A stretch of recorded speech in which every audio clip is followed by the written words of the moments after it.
absolute best Golden Boy et Golden Boy Web è Jude Bellingham.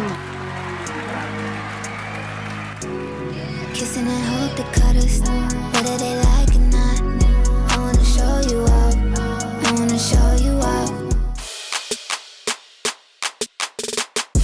Cette année, Uber Eats place les amateurs aux côtés des pros dans l'album Panini Foot 2024.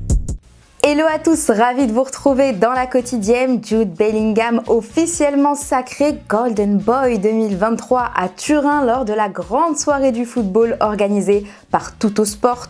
Il devance son grand ami Jamal Musiala ainsi que le petit Lamine Yamal qui a reçu un trophée The Youngest, le plus jeune joueur à terminer dans le top 3 à 16 ans. Notre Warren national arrive 5e bichon derrière Xavi Simons. Alors le grand gagnant, lui, il était resplendissant de toute beauté en noir, accompagné de ses parents. C'était la grosse resta de la soirée. Les enfants présents dans le fond de la salle ont reproduit sa célébration carrément pour lui rendre hommage. Et les organisateurs ont eu une brillante idée à son arrivée à la cérémonie, jouer du Hey Jude des Beatles en fond. Ça a fait son petit effet.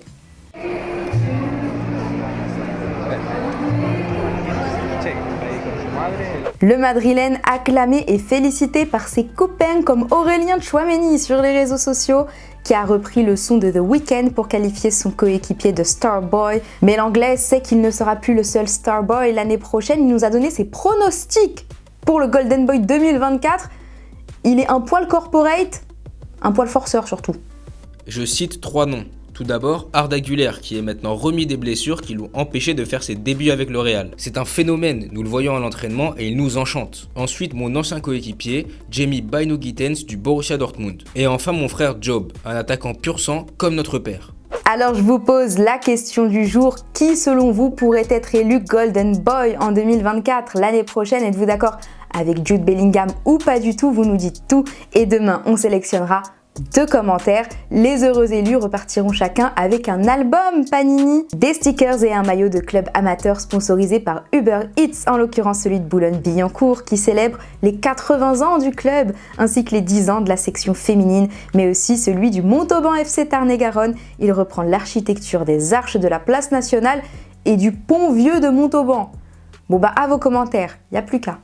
Il y en a un qui n'est pas Golden Boy mais Malchance Boy, c'est Dani Carvajal. Blessé au mollet gauche face à Grenade, il ne devrait pas rejouer avant le 10 janvier en Supercoupe. Ça fait un mois hors des terrains pour lui, c'est du moins ce que visent les médecins du club. Et je vous rappelle quand même qu'ils sont débordés en ce moment, les médecins du Real. Force à eux.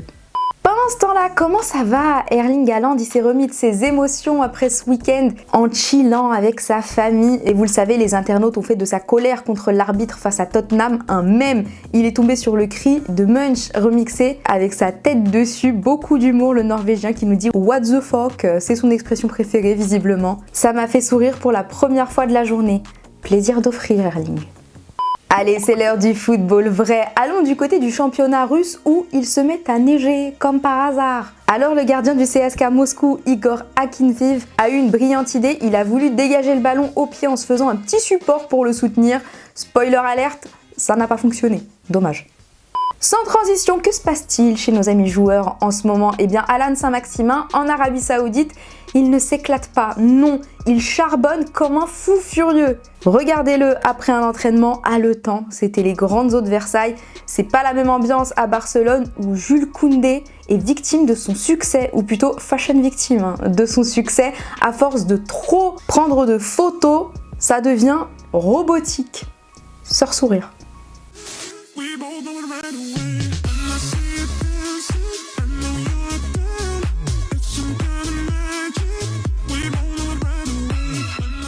Allez Jules, on donne tout ce qu'on a sur le terrain et peut-être que toi aussi, un jour, tu seras champion du monde comme eux qui se sont retrouvés hier. C'est Monsieur Charbonnier qui nous a posté la photo avec Zizou, Laurent Blanc, Aimé Jacquet et compagnie. Les champions 98 réunis. J'ai kiffé le centre de table. Je vais faire la même chose pour Noël, tiens. Ça donne.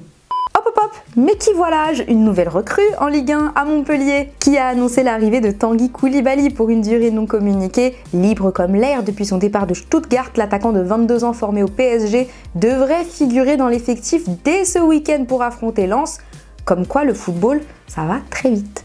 Tant qu'on est en France, les Lyonnais, il faut qu'on parle. C'est un petit peu la crisis pour les coéquipiers d'Alexandre Lacazette. Mais je pense avoir compris un truc à Lyon, soit on croit que c'est foutu et que c'est la descente directe en fin de saison, soit on a bon espoir de se maintenir sans l'ombre d'un barrage. Oui, parce que figurez-vous que si l'OL est barragiste, eh bien il devra jouer son barrage retour au Groupama Stadium le 2 juin prochain. Mais qu'est-ce qu'il y a le 2 juin prochain au Groupama Stadium?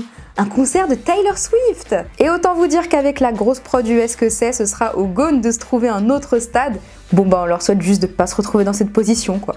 Hier, Julien vous demandait ce que vous pensiez du groupe de la France pour l'Euro 2024. Charles, tu trouves ce tirage intéressant, mais attention à ne pas prendre les Néerlandais ou les Autrichiens de haut car ils sont en excellente forme et à voir ce que donnera le barragiste. Chensoup, toi tu penses qu'on s'en sort bien car on a évité l'Italie et la Croatie, RIP l'Espagne qui est dans le groupe de la mort. Je le rappelle, il faudra que nous fassions attention aux Pays-Bas. Les amis, checkez vos boîtes mail, félicitations, vous remportez des cadeaux, un album Panini et tutti quanti. Merci Uber Eats. Et voilà, c'est déjà la fin de la quotidienne. La bonne nouvelle, c'est qu'on va se retrouver demain et surtout qu'on va se quitter avec un superbe document made in Marine Mark avec le club du HAC. Le Havre, c'est passé dimanche dans Téléfoot. Le replay, c'est sur MyTF1 bien sûr. À demain, ciao. Après une séance vidéo à l'abri des regards, rendez-vous en salle de musculation. Depuis on cherche le E, il n'y a pas eu de E. Puis sur le terrain, bien emmitouflé. Premier entraînement, des 2 entraînements du jour, c'est une grosse journée. Là aujourd'hui c'est très difficile, très dur. Vous allez voir de toute façon. Courage. Merci. Des ateliers d'abord, puis en deuxième partie de séance, une opposition disputée. Au Havre, 4 jours avant les matchs, on insiste toujours sur l'aspect physique.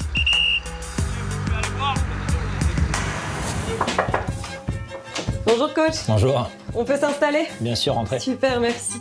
L'idée pour nous, c'est de ne pas avoir le match comme référence en termes de difficulté. Et donc en termes de distance, de volume, d'intensité, de difficulté tactique ou technique, on essaie d'aller un petit peu plus loin que le match. Avec Dédé qui est là allongé comme il peut.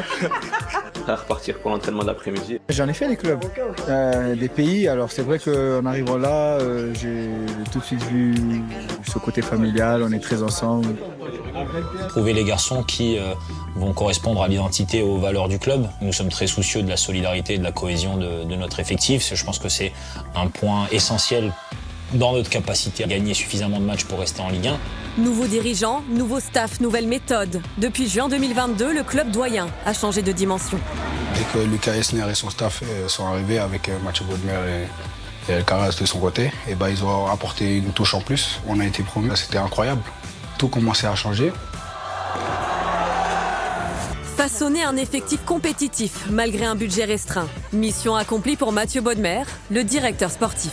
C'est ça notre plus belle victoire aujourd'hui, c'est que quand les gens viennent au stade, ils voient une équipe qui se bat, une équipe qui court, une équipe qui ressemble à la ville du Havre. J'espère que dimanche on aura l'occasion de faire un grand match comme on a pu le faire face à Lens et Monaco, parce que toute la semaine les mecs ils trichent jamais. Merci beaucoup pour l'accueil, on s'est régalé aujourd'hui. Encore heureux, on a grandi avec Téléfoot, donc c'est la moindre des choses de rendre l'appareil. Merci beaucoup. Allez, ciao, Au revoir. Au revoir.